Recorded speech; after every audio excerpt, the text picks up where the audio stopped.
The satisfying downfall of the most unlikable team in UFC history. Now, when I say most unlikable team, I'm not just saying it because my feelings about this team. I'm saying it because the reception, the celebration that was spreading across MMA Twitter when they finally realized yesterday marked the end of the most overhyped, unlikable team ever. A team so unlikable that when you see them lose, you expect to go on Twitter and see some UFC fighters, champions, doesn't matter who, talking negatively about them because of the things they say, guys.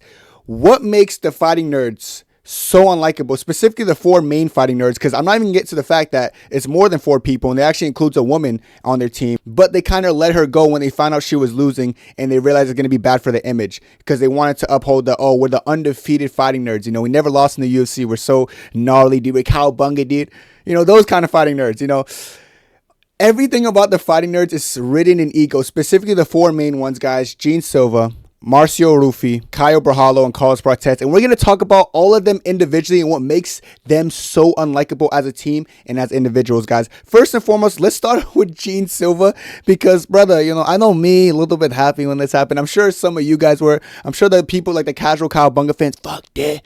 I thought we were going to get him, dude. Fuck. I hate Gene. Gene had an off day, man. Hey, listen, if he never ran into the punch, he never would have got hit. If he never would have got knocked out, he never would have hit the floor.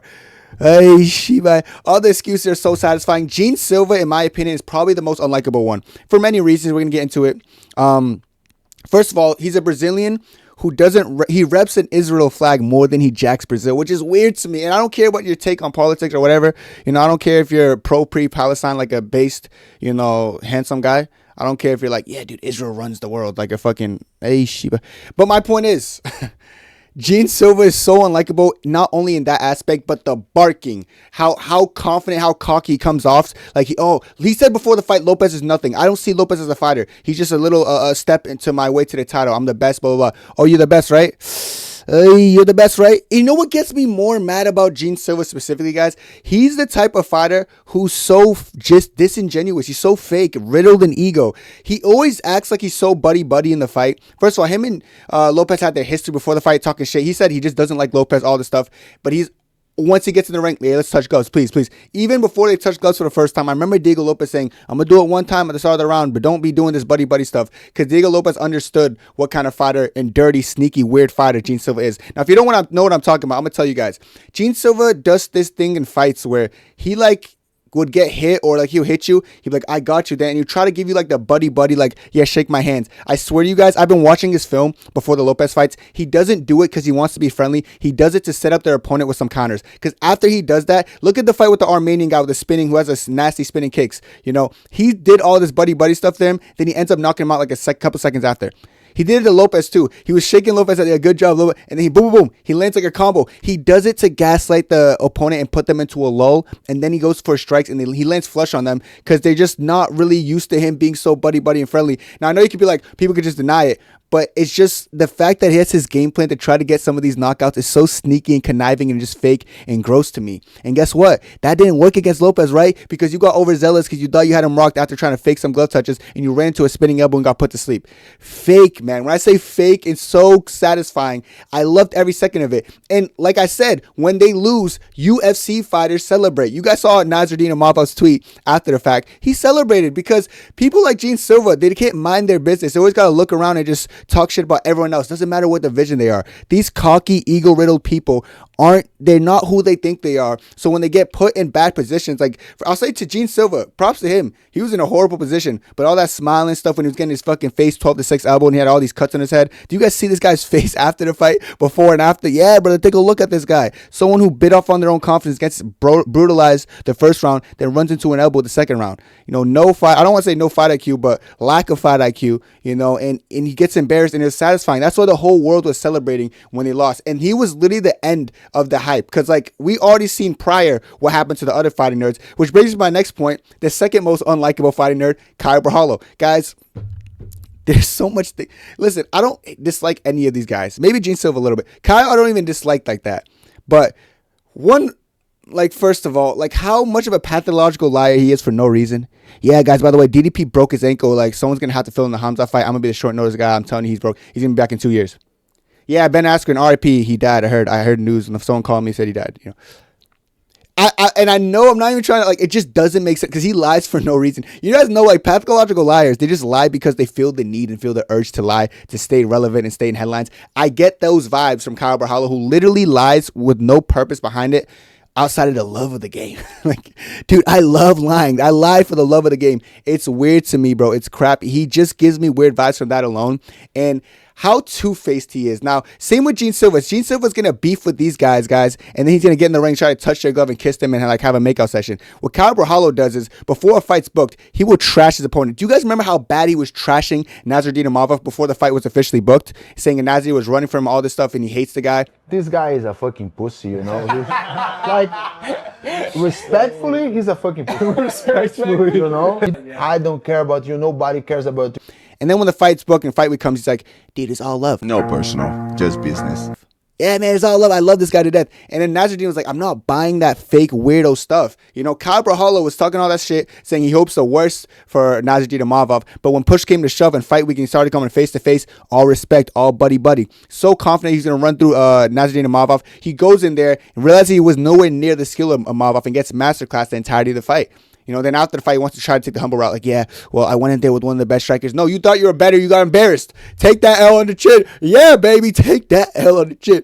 Take that L on the chin. They're so annoying, man. I hate how fake. Listen, if they were more real about it, like if Caio Borralho was like, yeah, I said what I said about Imavov. Yeah, so what? You gonna do something about it? I wouldn't give two craps. I really wouldn't care what would happen. You know, but when Caio Borralho loses, everyone gets on Twitter again. It's like, listen, brother, let's talking more like blah, blah. Because he was saying, even when DDP was champion, like, I know I'm the best middleweight. I remember him in like an Izzy YouTube channel talking about he's already the best, saying he's better than all these guys.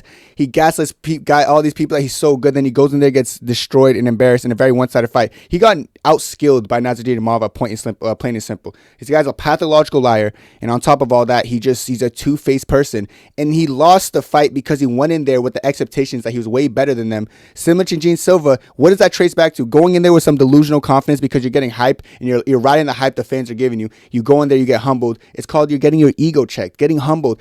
The root of the fighting nerds problem is their ego, and it showed in Gene Silva and Caio Borralho's fight, but it also showed in this guy I'm going to talk about next, Mauricio Ruffy, guys. Now, you guys know, I was one of the few who was like, yo, Ruffy could get it done against BSD because BSD sucks, and he still does watching that performance. But you know what I noticed about them? First of all, Ruffy, before the fight, he did beat Islam Makhachev's training partner, so he had some choice words for Islam Makhachev saying, listen, I already beat your training partner. I know I'm going to school you next, blah, blah, blah. He was talking all the smack to Islam, feeling really confident, really comfortable about himself, saying he was trashing Islam and Hamzat for whatever reason. Islam and Hamzat for being just boring. Oh, like, wrestling's boring. Sambo style is boring. We want to see high-level striking. We don't care about wrestling. Said all that crap, right? And now he gets booked against I don't want to say a great wrestler.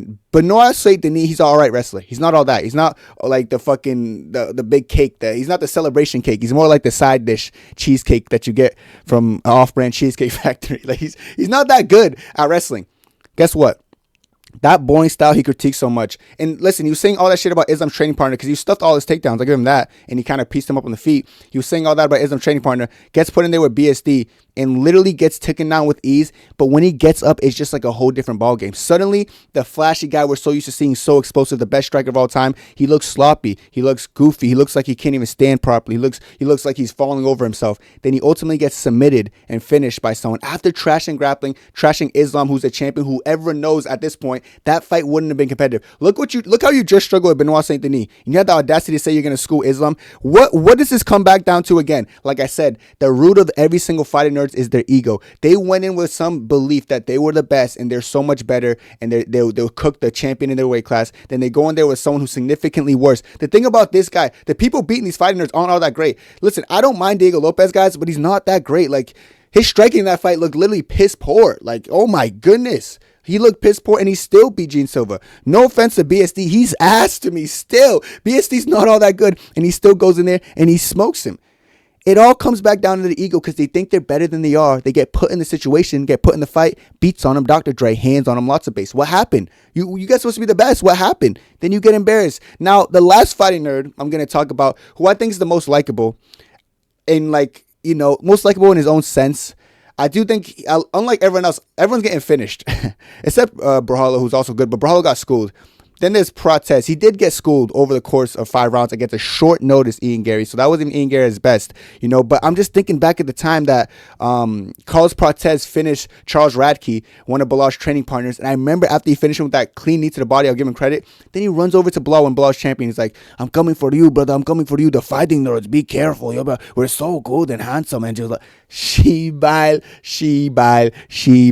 Said all that stuff, but he's going to become champion, gets schooled by a short notice Ian Gary, who's not even the best 170 pounder on the planet Earth. Imagine what these other guys do to you. And I know he's booked against Leon. I know I'm saying Leon's going to beat him and everyone thinks I'm a casual and I don't know what I'm talking about. I know what the story's going to be after he actually loses to Leon, because styles make fights, and they're like, damn, can you knew again? And I'm okay with you guys thinking I'm an idiot again, because it's been every single time when I picked against a fighting nerd and got it right. So you're supposed to. But my thing about Prates, what did his loss against Ian Gary stem back down to? His ego. He thought he was so good that he's supposed to be in the championship conversation. He's supposed to be the next guy up and destroy everyone else. Then he gets absolutely schooled by a short notice Ian Gary, because he's so used to having a significant height and reach advantage. He didn't have that over Gary, so he gets beat to a pulp pretty much for the entirety of the fight. He had a I almost got you moment at the end with the fighting nerds fans could be like, oh well, you almost got him. If that was a 7-round fight. They start making up stuff that if he added 4 minutes for no reason, just for fun, shut up. Like, people start, that's the thing about their annoying fan base. They start coping. And that's when Prates lost. Guess what? People are talking that shit. The thing about the fighting nerds specifically, guys, they had this illusion, because they're getting so much hype for like the casual fan base, like the casual fans. Most of the casual fans, I don't know if they're going to watch this video. If they are, they're going to be in the comments like, fuck you, you're right, but I hate you. But most of them were hyping up these fighters to like the craziest extent. So they started to believe that they were actually the best. When in hindsight, they're losing to people who aren't even the top 3 in the division. They're not going to ever probably touch a belt in their life. And they just thought they were something they were. When you see these glasses, you should be afraid. Be afraid of what? Be afraid of getting fraud checking you? Brother, come, let's grow, let's stall it then. This is one of those teams that needed this humbling more than anything. And I hate the fact that they'll try to pick and choose when they include the members. They're not going to talk about Bruna Silva after she loses to a nobody who's a woman.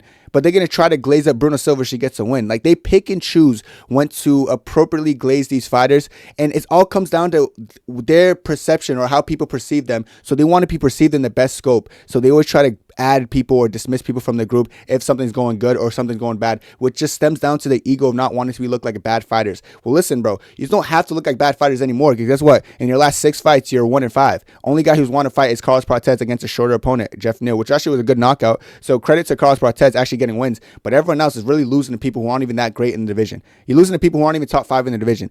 This fighting group is so overrated, and what makes it worse for them is them talking shit prior to these fights about people who are who have actually proven themselves in the sport. Why are you even mentioning Islam Makhachev like Ruffy? Come on, dude. I don't care if you beat his partner. Why are you even mentioning him in the same realm as you? I had Borralho saying he could school Hamza, school DDP. He's better than all these guys.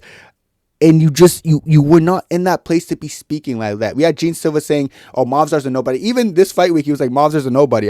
After I destroy Lopez, I'm going to get the shot against Volk, and I'm a school Volk too. They're always talking as if like they already beat these people. Now, it works if you're Ilya, but the difference between Ilya is Ilya was like going up there and actually proving himself against other people and knocking them out. Like, after Ilya knocked out Volk, he could say whatever the hell he wants, because guess what? He knocked out Volk. This guy, Gene Silva, who did he beat? Who's his best win? Bryce Mitchell? Hey, Shibai. Best win was literally Bryce Mitchell. He was talking like he was a champion. Caio Borralho's best win, Jared Cannonier. And I'm not saying Jared Cannonier is bad, but like, he went to war with Cannonier. Cannonier was scraping off rounds with him, only striking, by the way. And then like, he's talking about he's the best.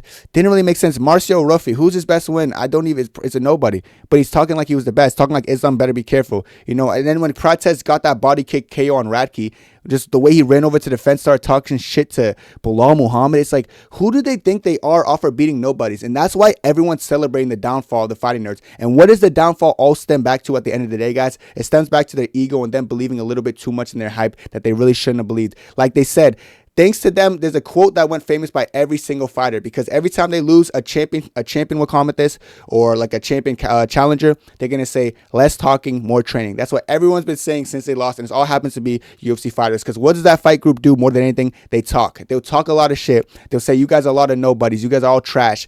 And then they'll end up losing, and because they don't train enough. And what's funny about them, a lot of them get pushed to a point. I feel like Gene Silva and Ruffy got pushed to a point where they got desperate in the fight. I don't care what you guys say. I think Gene Silva got a little bit desperate. That's why he's coming forward like that. He got caught. Ruffy was he got to a point where like he was like, damn, I'm getting mollywopped. Like I gotta do something. Then he was getting lazy. So once BSD already had his hands around him, he gave up. The rear naked choke was a face crank that Ruffy gave up on because let's be real, he just didn't want to be there. He tapped out. I'm not saying face cranks don't hurt, but there's some people in that position who will will their way out of it, try to force a scramble. He said, fuck it, I'm in this position, it's negative, let me tap. I'll give credit to Prates and I'll give credit to Borralho because even though they got outskilled, I never really seen quit in either of them. Like maybe Borralho a little bit, he would be a little bit tentative because like every time you try to advance, a Mava will counter really quickly. But Prates, I never seen quit in him, even if he's not doing enough. But those two fighting nerds with Ruffy and Gene Silva, I feel like they took a way out in a sense. I feel like Gene Silva felt like he needed to finish Diego Lopez, so he went for it and chased it because he felt like that was his only option. He gets caught, and I feel like Ruffy just gave up himself. So that's why this downfall is satisfying, and this is why this is the most unlikable group in UFC history, and why everyone is happy to see this downfall.